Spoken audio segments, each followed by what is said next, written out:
Employees provident fund यानी एक मुलाजिम का बचा खुचा पैसा, वो पैसा जिस पैसे को वो मुलाजिम अपनी तनख्वाह से कटवाता है और इस उम्मीद में कटवाता है कि जब उसकी बेटी की शादी होगी, उसके घर में कोई फंक्शन होगा, उसे मकान बनाना होगा या कोई भी काम करना होगा, तो ये उसकी तनख्वाह से कटा हुआ पैसा उसके काम आएगा।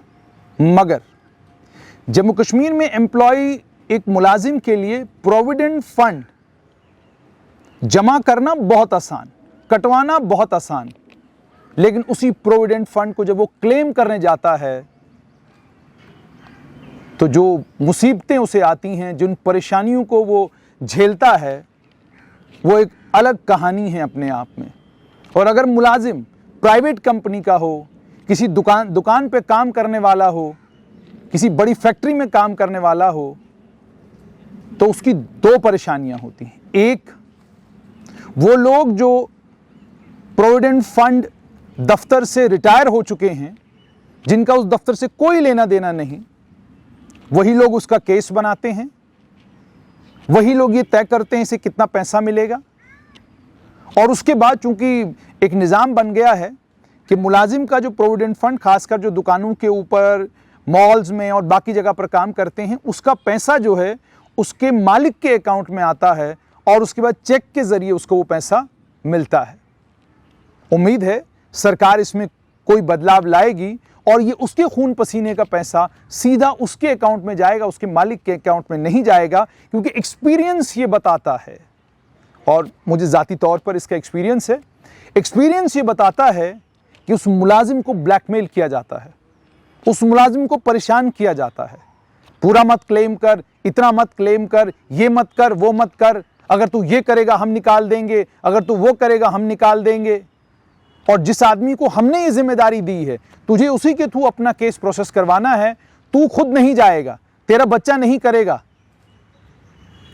ये सब कुछ होता है प्रोविडेंट फंड में। पिछले दिनों आपने एम्प्लॉयज प्रोविडेंट फंड से जुड़ा हुआ प्रोविडेंट फंड ऑफिस के एक कर्मचारी का भांडाफोड़ भी हुआ। अरबों रुपए की प्रॉपर्टी उसने बनाई है। कौन सा कुबैर का खजाना उसे मिला है, जिस कुबैर के खजाने से उस आदमी ने अरबों रुपए की प्रॉपर्टी बनाई है? कौन सा कुबैर का खजाना? मैं आपको बताता हूं वो कुबैर का खजाना कौन सा है। कोविड-19 पेंडेमिक के चलते लेबर एंड एम्प्लॉयमेंट मिनिस्ट्री ने प्रधानमंत्री गरीब कल्याण योजना और आत्मनिर्भर भारत के तहत क्या फैसले किए? पहला फैसला ये किया कि 12% एम्प्लॉयर का शेयर होगा, मालिक 12% देगा, 12% मुलाजिम का शेयर होगा ईपीएफ में, एम्प्लॉयज प्रोविडेंट फंड में 24%, ये 24% by the government of India 6 महीने के लिए भारत सरकार 24% देगी। वो हो गया मार्च से अगस्त 2020 तक तमाम एस्टैब्लिशमेंट्स को, तमाम उन एस्टैब्लिशमेंट्स को, तमाम उन फैक्ट्रियों को, तमाम उन दुकानों को, तमाम उन मॉलों को जिनके 100 से ज़्यादा मुलाजिम हैं, और 90% मुलाजिम ऐसे होने चाहिए जो 15,000 से, जिनकी मंथली इनकम 15,000 से कम है। दुकानों पर काम करने वाले वो तमाम मुलाजिमीन बेहतर जानते हैं कि 15 साल एक दुकान पर देने के बाद, एक मामूली छोटी सी दुकान को एक बड़ी मॉल में तब्दील करने के बाद, एक छोटे से दुकानदार को 500 रुपया महीना से 5 लाख रुपया महीना पहुंचाने के बावजूद 15-20 साल से एक आदमी के साथ, एक मालिक के साथ काम करते हुए उनकी तनख्वाह जो है ना वो 500 रुपये से शुरू हुई और 25 साल में 15,000 पहुंची, यानी हजार रुपया भी साल का नहीं बढ़ा। तो बात उन्हीं की है कि 15,000 से कम अगर तनख्वाह है और 100 से ज़्यादा मुलाजिम हैं, तो सरकार ने कहा कि 12% जो है वो एम्प्लॉयर का शेयर होगा, 12% मुलाजिम देगा, 24% ये बनता है। ये गवर्नमेंट ऑफ इंडिया ने 6 महीने के लिए कहा, मार्च से अगस्त 2020 तक। पीएफ कंट्रीब्यूशन को 12% से 10% जो है वो मुलाजिमों के लिए कर दिया गया, मई, जून और जुलाई के लिए। उसके बाद non refundable Covid advance, provident fund से ईपीएफ स्कीम को अमेंड करके नॉन रिफंडेबल कोविड एडवांस भी वहां से आपको मिलेगा। रिटर्न्स को फाइल करने के लिए उसकी डेट्स भी एक्सटेंड की गई। उसके बाद ये भी कहा गया कि मान लीजिए दुकान पर काम करने वाला बेचारा कोई मुलाजिम है, दुकान बंद हो गई लॉकडाउन के दौरान, उसे परेशानी आई, वो बेचारा घर बैठ गया, अगर वो परेशान है तो उसके लिए ये कहा गया कि एक एडवाइजरी इशू की गई कि फौरन इस का ख्याल रखे, फौरन मालिक इस तक पहुंच जाए। उसके बाद जो बिल्डिंग और बाकी कंस्ट्रक्शन वर्कर्स हैं उनके बैंक खातों में इतना पैसा हो जिससे कम से कम वो अपनी ज़िंदगी को चला सकें। एम्प्लॉयज़ की मदद करना, वर्कर्स की मदद करना, और बार बार सरकार ने ये कहा किसी से भी उसकी नौकरी आप मत छीनिए।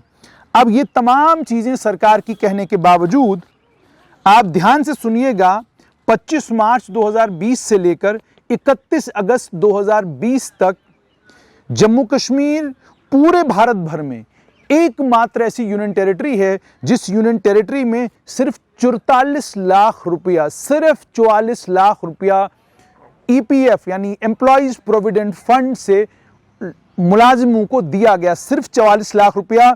और मैं अगर आपको देश भर में बताऊं तो 24 यूनियन टेरिटरी और स्टेटों में से जो मेरे पास खाका है ये आपके सामने है, इसमें सबसे कम ईपीएफ जो है वो जम्मू कश्मीर में डिस्ट्रीब्यूट किया गया।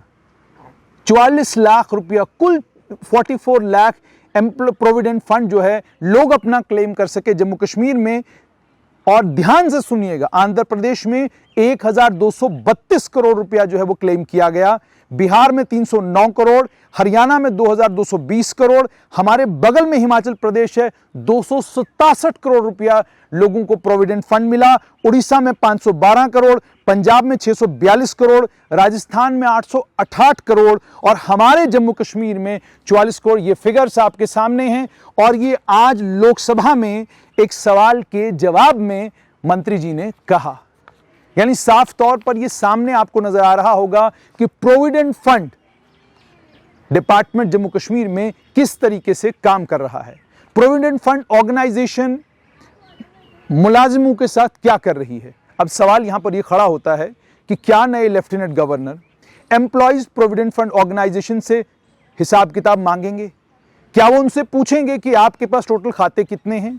क्या वो उनसे पूछेंगे कि जो अलग अलग एम्प्लॉयर्स ने, मालिकों ने जो आपके पास खाते खुलवाए हुए हैं, हमें ज़रा वो खाते दिखाइए, हमें दिखाइए कि खाते में जब तनख्वाह की वृद्धि हुई है क्या तनख्वाह बढ़ते ही प्रोविडेंट फंड भी उसी तरीके से कटा है? और ये प्रोविडेंट फंड काट कौन रहा है? जब सारे का सारा सिलसिला, सारे का सारा सिस्टम ऑनलाइन हो चुका है तो फिर मुलाजिम को परेशान क्यों किया जा रहा है? फिर मुलाजिम को हरास क्यों किया जाता है? मुलाजिम को ब्लैकमेल क्यों किया जाता है? एम्प्लॉयज प्रोविडेंट फंड ऑर्गेनाइजेशन के वो मुलाजिमीन जो रिटायर हो चुके हैं डिपार्टमेंट से, वो वापस डिपार्टमेंट में क्या करने आते हैं? वो क्यों घूम रहे होते हैं दफ्तर के अंदर? वो केसेस क्यों अभी भी प्रोसेस कर रहे हैं? क्या वजह है? कौन सा धंधा चल रहा है ये? मेरी बातें आपको तीखी भी लग रही होंगी, कड़वी भी लग रही होंगी। हरामखोरी किसी भी तरीके से की जाए हरामखोरी ही कहलाएगी, कुछ और नहीं कहलाएगी। किसी भी ईमानदार आदमी का, और मैं मानते हुए ये कहता हूं, मजदूर, दुकानों पर काम करने वाले, वो आम कर्मचारी, वो आम लोग, अलग अलग प्राइवेट ऑर्गेनाइजेशंस में काम करने वाले कर्मचारी जान देते हैं अपने मालिक के लिए, दिन रात लगाते हैं अपने मालिक के लिए और उसको 5 रुपए से 5 करोड़ वाला बनाते हैं। लेकिन वो मालिक, जिस वक्त इन्हें जरूरत पड़ती है कि मालिक हमारे साथ खड़ा हो, मालिक वहां पर ठेंगा दिखा देता है, मालिक वहां पर कानून समझाता है। क्या सरकार एम्प्लॉयज प्रोविडेंट फंड ऑर्गेनाइजेशन और एम्प्लॉयज प्रोविडेंट फंड का जो कानून है उसमें बदलाव लाएगी? और बदलाव ये लाएगी कि मालिक भी प्रोविडेंट फंड में कंट्रीब्यूट करे, मुलाजिम भी कंट्रीब्यूट करे, लेकिन जब लेने की बारी आए तो चेक सीधा जो है EPF employees provident fund organisation सीधा खाते वाले के हवाले करे, वो जाए बैंक में अपना चेक डाले और उसका चेक कैश हो। ईपीएफ का चेक या ईपीएफ का पैसा मालिक के खाते में डालकर मुलाजिम को कहना कि वहां से ले ले, ये कहां का इंसाफ है?